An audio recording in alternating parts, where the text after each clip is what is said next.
Praise the Lord. എബ്രായർക്ക് ലേഖനം 9-ാം അധ്യായം 1 മുതൽ 28 വരെയുള്ള തിരുവചനങ്ങൾ.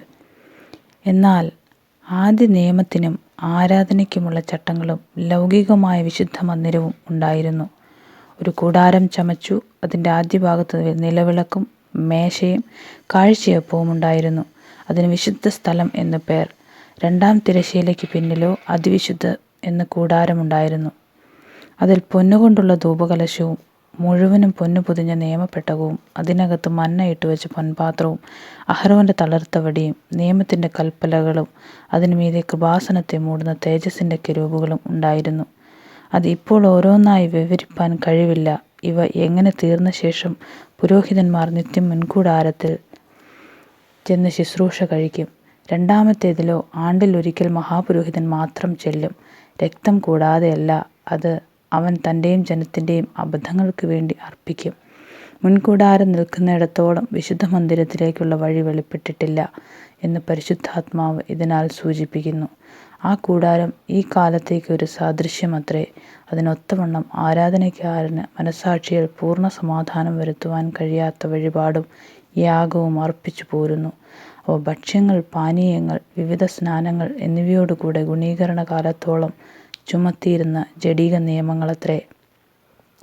ക്രിസ്തുവോ വരുവാനുള്ള നന്മകളുടെ മഹാപുരോഹിതനായി വന്നിട്ട് കൈപ്പണിയല്ലാത്തതായി എന്ന് വച്ചാൽ ഈ സൃഷ്ടിയിൽ ഉൾപ്പെടാത്തതായി വലിപ്പവും തിക്തവുമേറിയൊരു കൂടാരത്തിൽ കൂടി ആട്ടുകൊറ്റന്മാരുടെയും പശുക്കിടാങ്ങളുടെയും രക്തത്താലല്ല, സ്വന്തം രക്തത്താൽ തന്നെ ഒരിക്കലായിട്ട് വിശുദ്ധ മന്ദിരത്തിൽ പ്രവേശിച്ച് എന്നേക്കുമുള്ള ഒരു വീണ്ടെടുപ്പ് സാധിപ്പിച്ചു.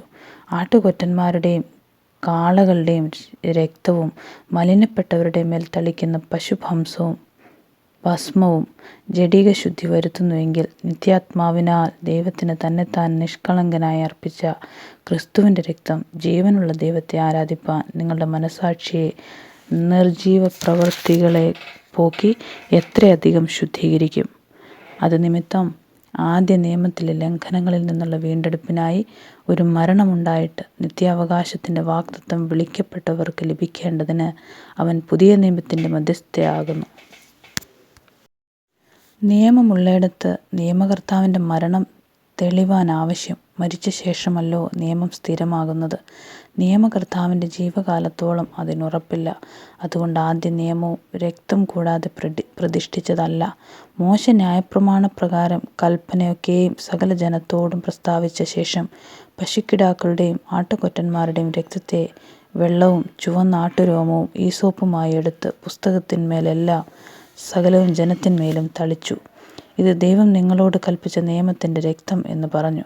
അങ്ങനെ തന്നെ അവൻ കൂടാരത്തിന്മേലും ആരാധനയ്ക്കുള്ള ഉപകരണങ്ങളിന്മേലും എല്ലാം രക്തം തളിച്ചു. ന്യായപ്രമാണപ്രകാരം ഏകദേശം സകലവും രക്തത്താൽ ശുദ്ധീകരിക്കപ്പെടുന്നു.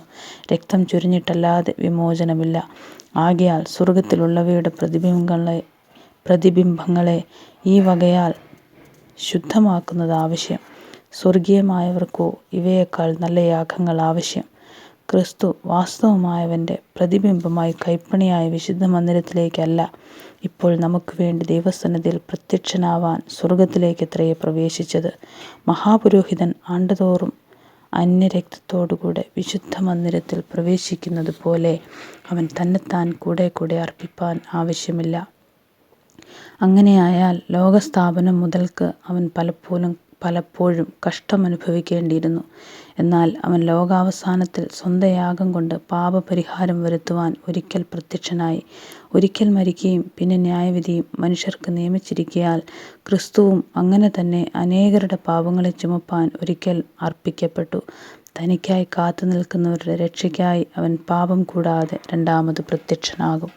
ആമേൻ.